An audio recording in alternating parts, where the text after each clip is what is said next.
The Kerala government ran into a fresh controversy on September 16th after the cost-related information in the memorandum submitted to the High Court regarding expenses over Wayanad landslide tragedy came out. The whopping cost estimation of the response and relief measures has led the opposition, the BJP and the IUML to react.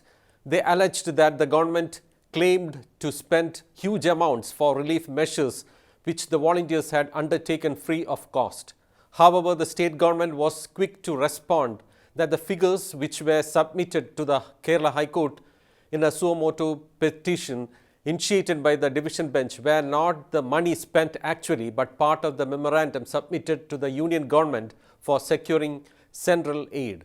The estimate, which was prepared by following the National Disaster Response Fund norms, had also covered the anticipated and possible escalation in the costs, according to the government. BJP State President K. Surendran accused the state government of indulging in mindless exploitation and corruption in the name of Wayanad rescue and relief measures.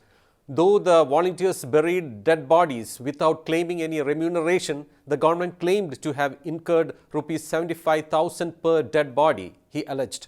In his social media post, Indian Union Muslim League leader P.K. Kunyarikutti said the government had insulted hundreds of volunteers who carried out the relief and rescue works.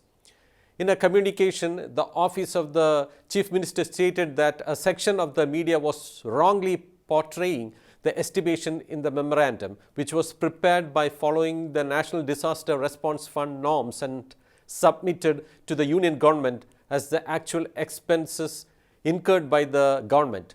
The deliberate and wrong depiction of the details of the memorandum was part of the efforts to torpedo the efforts of the state government to obtain maximum central aid and to provide adequate assistance to the victims, the statement said. The Kerala government has maintained that the disaster memorandum to the Kerala High Court detailed the anticipated costs that would be required further. The same memorandum was submitted to the sender on August 17th. Some of the estimates looked highly inflated. For instance, it was stated that an amount of rupees 2 crore 76 lakh 75,000 was required to bury 359 bodies of Wayanad landslide victims. This means rupees 75,000 for each body. Further, it was said that rupees 11 crore was spent to buy clothes and utensils, which works out to rupees 26,816 per survivor. In total, the government has estimated a cost of rupees 1,202 crore. However, the government memorandum itself makes it clear that as per disaster management norms, Kerala would be entitled to just rupees 219.23 crore, just 18% of what has been sought. The state has acknowledged that there are 25 people who have suffered disability of more than 60% in the landslides, and for them Kerala has sought rupees 6.25 crore. But as per norms, Kerala would get only rupees 62.5 lakh for the rehabilitation of these severely disabled victims. Again, Kerala has sought rupees 14 crore as livelihood assistance for over 2,010 people for 90 days. But as per rules, the entitlement is just rupees 5.43 crore for the same number of beneficiaries. Here is another example of this kind of inflation.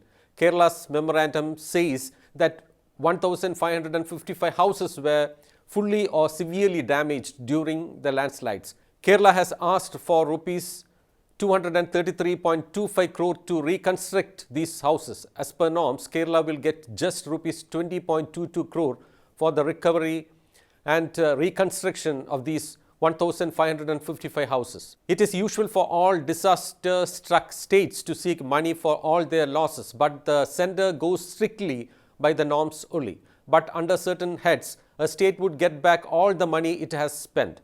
Money spent under heads like search and rescue operations, hiring of equipment, temporary accommodation, Indian Air Force assistance, drinking water supply, debris clearance will be reimbursed fully by the sender. And among the activities that would be fully reimbursed is disposal of bodies, one head that has the highly inflated figure of rupees 2.77 crore. According to a report, such inflated costs are furnished in the hope that it could make up for the little that the state could get in other areas like road repair. The money that would be eventually sanctioned by the sender will go into an account called the State Disaster Response Fund, a kitty co-managed by the sender and the state. By the way, the opposition has come down heavily on the government for submitting such a report. They said such unscientific and illogical report would come in the way of senders granting of sufficient and deserving relief funds.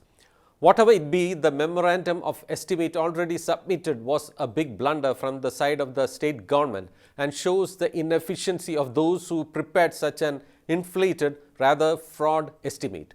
The central government and central government officials handling the relief funds are not such fools as to swallow such inflated versions of estimate. Of course, there should be logic and credibility in such cost estimate memorandums.